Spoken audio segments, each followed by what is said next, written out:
Hi everyone, welcome back to my channel. My name's Katie and today I'm going to give you 10 different ways of being an eco-friendly parent, but without going down the cloth nappy route, which a lot of videos, blogs and articles suggest you to.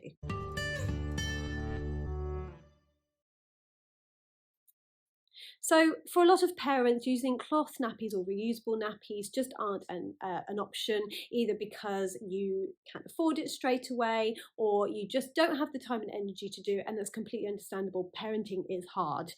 But these 10 different ways can help you achieve that sort of eco-friendly parenting smugness that you will probably be missing if you don't use cloth nappies. Number one. So my first suggestion is using reusable baby wipes. So I use cheeky wipes, which I have mentioned in the 5 different things that I have bought this time round in the review, and all I do is rave about them in that video. Basically, all these are little cloths which are basically cut up towels. So a friend of mine actually cut up an old towel into squares, and they're basically the same. And what you're doing there is actually saving money, you're saving an old towel, and you're using these on your baby's bum, which then you put in the wash with your other wash, and you're not chucking away these disposable wipes, which again are clogging up our landfill. That way you're actually not only saving the planet, but you're also saving money. Number 2, if you do need to buy disposable nappies, make sure they're a slightly more eco-friendly version. Eco by Natty actually makes nappies through plant-based fibres. Kit and Kin nappies also use fewer chemicals than the standard nappy, and Bamboo biodegradable nappies also create nappies that are made from 100% bamboo fibres, which means that they are actually 80% degraded within 6 months of going into industrial landfill, which is completely different from the standard nappy, which usually takes around 500 years to completely decompose. Number 3, don't ever buy things new. I've said this before in my previous videos, but I don't understand why anyone buys anything new for babies anymore, because there is so much stuff out there in things like Facebook Market, Gumtree, eBay. Nearly new sales are in your local area are a really good way of getting things secondhand that are practically brand new. You can use again very easily, and that again saves things from going right into landfill where it will be decomposing in thousands of years to come. Number 4. So when your baby is eventually weaned, the best way of being an eco-friendly parent is by making your own food from scratch. Yes, this is time consuming, but if you think of how many bits of plastic these reusable pouches create, and pouches in general are more expensive and they're actually less nutritious than if you make them yourself. Don't get me wrong, all of us parents have some of these pouches in our cupboards for emergencies. I know I have. They're really useful, especially if you're out and about or having a picnic for the day, of just grabbing one with a spoon and then just leaving, because you know that they are all organic, or most of them are, and they're nutritionally balanced. So don't get me wrong, they have their space, but if you're trying to be a bit more eco-friendly, then making your own food is the way to go. If you haven't already checked out my video on weaning ideas, do that now, and it might give you some inspiration. Number 5, get your hands on as many hand-me-downs as you can. Sniff out the friends who have just had babies and just drop heavy hints that you need something, and then sure enough, 9 times out of 10 that thing will land on your doorstep, because most of the time when parents are finished using something, they just want to get rid of it, because baby stuff is bulky and it's really annoying to store it in your house unless you're going to have multiple children. You're going to save it for later. But once you have stopped having children like we have now, we cannot wait to give that stuff away. And there's plenty of parents out there that are more than happy to give it away for nothing. So just put your feelers out there, see if you can either donate something or go to a second-hand shop, and like charity shops, there's loads of brilliant charity shops in the UK. Go there, see what you can get for dirt cheap. Number 6, there are some fantastic toy swap websites out there, and I'll put a few in the links below. Basically, it means that you're basically hiring a toy, and if there's anything you've got your eye on that you can't really afford, or again, it's too bulky to keep in your house long term, but you want it for when your baby is Smol for such a short amount of time.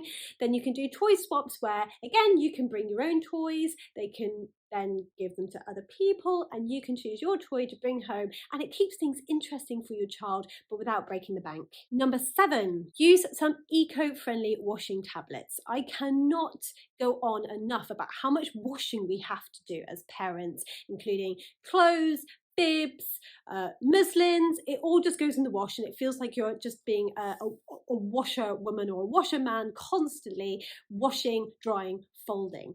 With all this washing that we're doing, we're generating a lot of excess packaging, and there are some fantastic eco-friendly washing up tablets and services where they just put through your door.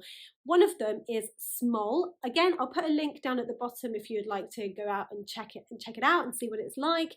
But these are still fantastic quality washing tablets for relatively cheap, and it's very eco-friendly. Number 8, one of those things that I've done recently, which I've done completely by accident, is discovered that loads of baby products can be actually doubled up and used for something else. Lanolin-based nipple cream is fantastic for loads of things, but the thing that I've used it loads for is actually chapped lips and a little bit of a lip gloss shine. It's fantastic stuff. It's actually used really good in any kind of dry skin. So with all the washing of our hands that we've been doing recently, my daughter has had a little bit of eczema on her hands with all the sort of washing, drying, loads of hand sanitizer, and actually putting some of this on has made her hands really soft and less likely to crack. Baby shampoo also can be double up as baby wash and baby bubble bath. So again, you've got 3 in 1. Some of the stuff that we have, and it doesn't have to be expensive,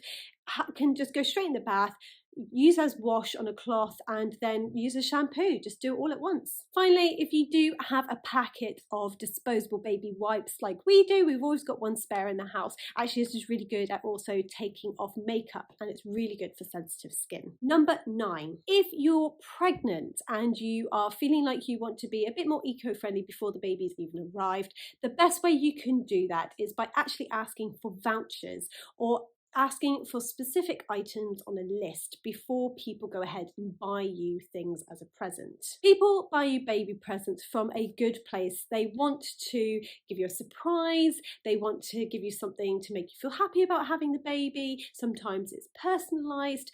But with all of that, it can make it a complete influx of stuff. A lot of the time you don't need, which means waste. It's more consumerism that's going on in the background, which is creating too much stuff in our lives.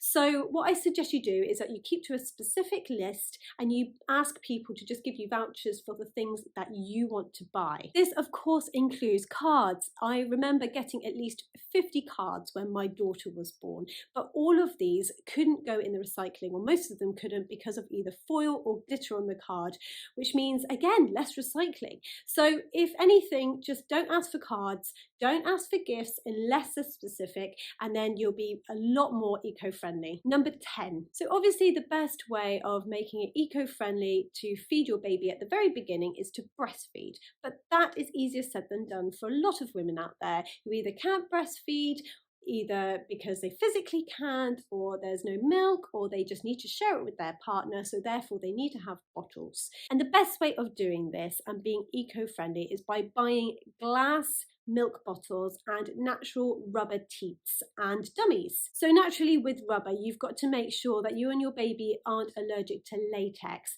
But with natural rubber and glass, this can all go into the recycling and be made into new things, which is why it is generally seen as the more eco-friendly option. There you go. I hope you find this useful. Please hit the subscribe button to find out more of my eco-friendly tips. Please check out my cloth nappy videos, which talk more about cloth nappies if you're interested. And please leave a comment below on some eco-friendly tips that you have discovered whilst being a parent. And I will see you next time.